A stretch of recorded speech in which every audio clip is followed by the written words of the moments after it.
Hello students, welcome to operating system class. আপনাদের সাথে আমি আছি ঐশ্বর্য পান্ডে। প্রথমেই আমরা চ্যাপ্টার 1 দিয়ে শুরু করব। চ্যাপ্টার 1 টাইটেলটা কি? Understand the general features of operating system.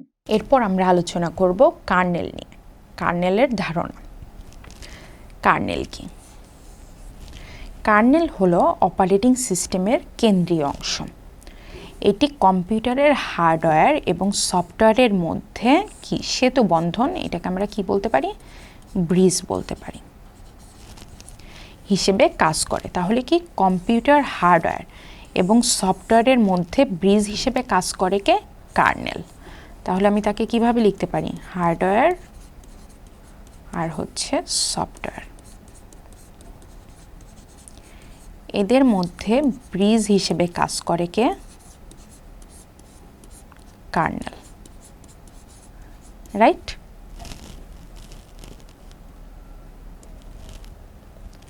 আচ্ছা, আমরা একটা ডায়াগ্রাম দিয়ে সহজেই বুঝতে পারবো। সিপিইউ, মেমোরি, ডিভাইস, আর এখানে কি বিভিন্ন ধরনের অ্যাপ্লিকেশন আর হচ্ছে এখানে কি এই যে সিপিইউ, মেমোরি অ্যান্ড ডিভাইস, এদের মাঝখানে একটা ব্রিজ হিসেবে আমরা দেখতে পাচ্ছি কার্নেলকে। এই কার্নেল কি করবে? অ্যাপ্লিকেশনের সাথে আর আমাদের এই ডিভাইসের সাথে কমিউনিকেশন করতে সাহায্য করবে। আমাদের যে ডেটাগুলি, এই ডেটাগুলি ট্রান্সফারে সাহায্য করবে কার্নেল।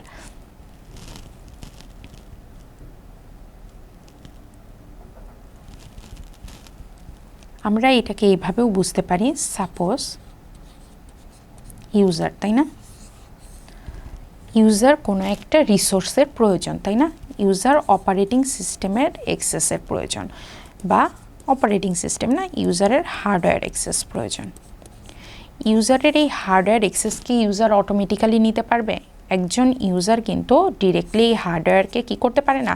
অ্যাক্সেস করতে পারে না। তাহলে এই ইউজারকে এই হার্ডওয়্যার অ্যাক্সেস দেওয়ার জন্য অপারেটিং সিস্টেমের একটি কেন্দ্রীয় অংশ হচ্ছে কার্নেল। ইউজারকে এই হার্ডওয়্যার অ্যাক্সেস দেওয়ার জন্য এই কার্নেল মিডিলে একটা ব্রিজ হিসেবে কাজ করবে। আচ্ছা, কার্নেল ছাড়া একটি কম্পিউটার ব্যবহার করা সম্ভব নয়। এটি অপারেটিং সিস্টেমের মেরুদণ্ড এবং এটি সঠিকভাবে কাজ করার জন্য অপরিহার্য। অপারেটিং সিস্টেমের ব্যাকবোন হচ্ছে কার্নেল। একটা কার্নেল ছাড়া অপারেটিং সিস্টেম কখনোই তার ফাংশনালিটিস সম্পূর্ণ করতে পারে না। এখন দেখব আমরা কার্নেলের ফাংশন সম্পর্কে বা কার্নেলের কার্যাবলী সম্পর্কে। তাহলে কার্নেলের প্রধান কাজটা কি দেখি? হার্ডওয়্যার ব্যবস্থাপনা, kernel memory, processor, device driver ও অন্যান্য হার্ডওয়্যার উপাদান নিয়ন্ত্রণ করে। এরপর রয়েছে মেমোরি ব্যবস্থাপনা। কার্নেল অ্যাপ্লিকেশনের জন্য মেমোরি বরাদ্দ করে ও মুক্ত করে। প্রসেস ব্যবস্থাপনা, কার্নেল প্রসেস তৈরি, শিডিউল ও বন্ধ করে। ফাইল সিস্টেম ব্যবস্থাপনা, কার্নেল ফাইল ও ডিরেক্টরি তৈরি করে, মুছে ফেলে ও পরিচালনা করে। কার্নেল অনুমোদিত অ্যাক্সেস থেকে সিস্টেমকে রক্ষা করে। নেটওয়ার্কিং, কার্নেল নেটওয়ার্ক ডেটা প্রেরণ ও গ্রহণ করে। ড্রাইভার ম্যানেজমেন্ট, ডিভাইস ড্রাইভার সংযোগ ও ম্যানেজ করে কার্নেল। তাহলে আমরা এখানে কি কি দেখলাম? হার্ডওয়্যার ব্যবস্থাপনা, রাইট?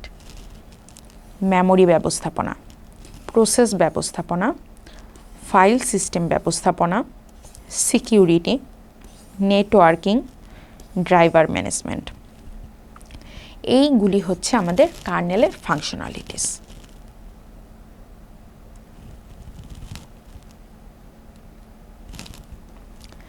তাহলে আমরা এতক্ষণ অপারেটিং সিস্টেম সম্পর্কে আলোচনা করেছি, আমরা কার্নেল সম্পর্কে আলোচনা করেছি, অপারেটিং সিস্টেমের ফাংশনালিটিস সম্পর্কে দেখেছি, ইভেন আমরা কার্নেলের ফাংশনও দেখেছি বা কার্যাবলীও দেখেছি।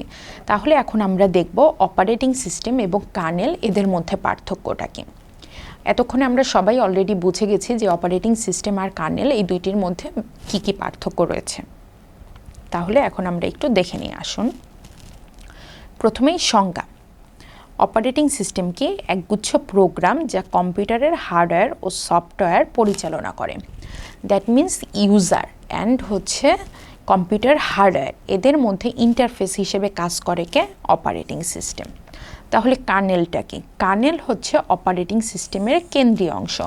এই অপারেটিং সিস্টেম কি করতো? একটা ইন্টারফেস হিসেবে কাজ করতো আমাদের মধ্যে এবং কম্পিউটারের হার্ডওয়্যার কম্পোনেন্টগুলির মধ্যে।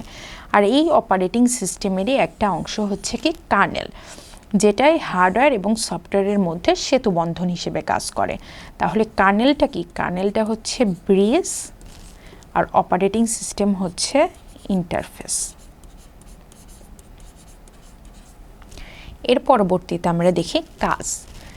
মেমোরি ব্যবস্থাপনা, প্রসেস ব্যবস্থাপনা, ফাইল সিস্টেম ব্যবস্থাপনা, ইনপুট আউটপুট ব্যবস্থাপনা, নেটওয়ার্কিং নিরাপত্তা, ব্যবহারকারীর ইন্টারফেস, এই কাজগুলি কে করে থাকে? Operating system.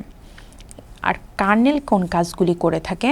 হার্ডওয়্যার ব্যবস্থাপনা, মেমোরি ব্যবস্থাপনা, প্রসেস ব্যবস্থাপনা, interrupt handling, device driver. Interrupt handling বলতে কি বোঝাচ্ছে? সাপোজ আমি কোনো একটা টাস্ক পারফর্ম করছি আমার সিপিইউ, ওই মুহূর্তে নতুন করে একটা রিকোয়েস্ট আসলো। রিকোয়েস্ট আসলে কি করবে? এখন সিপিইউ ওই টাস্কটাকে কি অফ করে দিবে, নাকি যেই রিকোয়েস্টটা আসলো ওই রিকোয়েস্টটাকে প্রাধান্য দিবে?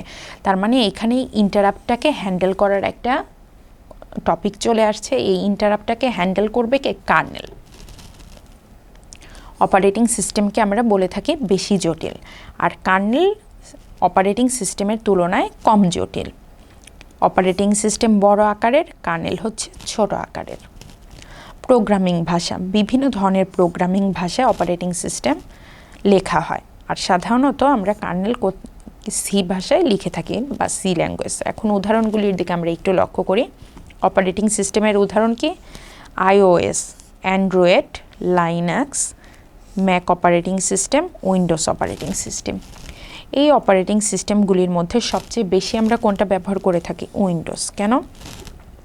একটা সময় বাজারে আমরা শুধু দেখতাম উইন্ডোজ অপারেটিং সিস্টেমই মার্কেটটাকে বেশি দখল করে রেখেছে, কারণ উইন্ডোজ অপারেটিং সিস্টেম কম্পারেটিভলি অন্য অপারেটিং সিস্টেমের তুলনায় ইউজ করা আমাদের জন্য অনেক বেশি সহজ। এটা ইউজ করা কনভিনিয়েন্ট বা ইউজার ফ্রেন্ডলি বলে আমরা এই অপারেটিং সিস্টেমটাকে বেশি ব্যবহার করতাম। আর এখানে কি আছে? Linux kernel, Windows kernel, Mac OS kernel. এই হচ্ছে আমাদের অপারেটিং সিস্টেম এবং কার্নেলের মধ্যে বেসিক কিছু ডিফারেন্স, যেগুলি নিয়ে আমরা এতক্ষণ আলোচনা করলাম। আসুন এবার যাওয়া যাক পরের টপিকে। এর পরের টপিকটা হচ্ছে বিভিন্ন ধরনের কম্পিউটিং এনভায়রনমেন্ট। তাহলে কম্পিউটিং এনভায়রনমেন্টটা কি?